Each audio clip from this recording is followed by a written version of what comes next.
The climate change is one of the greatest global challenges of the 21st century.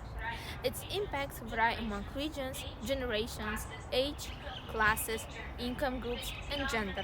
The Intergovernmental Panel on Climate Change, also known as IPCC, found out that people who are already most vulnerable and marginalized will also experience the greatest impact. The poor, primarily in developing countries, are expected to be disproportionately affected, and here the impact of climate change on gender is not the same. Women are increasingly being seen as more vulnerable than men to the impact of climate change, mainly because they represent the majority of the world's poor and are proportionally more dependent on threatened natural resources.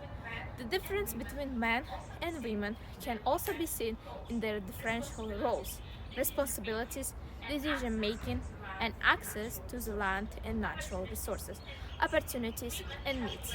Women have less access than men to resources such as land, credit, agricultural inputs, decision making structures, technology, training, and extension services that would enhance their capacity to adapt to climate change.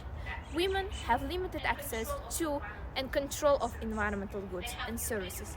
They have negligible participation in decision making and are not involved in the distribution of environment management benefits. Consequently, women are less able to confront climate change, coupled with inaccessibility to resources and decision making processes. Limited mobility places women where they are disproportionately affected by climate change.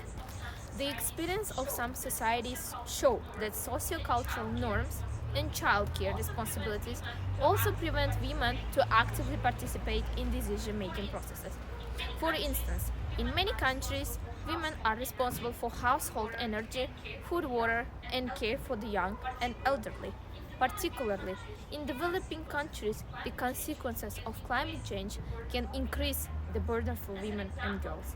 As an example, causing them to travel further to obtain daily supplies, leaving less time for paid work and potentially exposing them to the greater risk to their personal safety.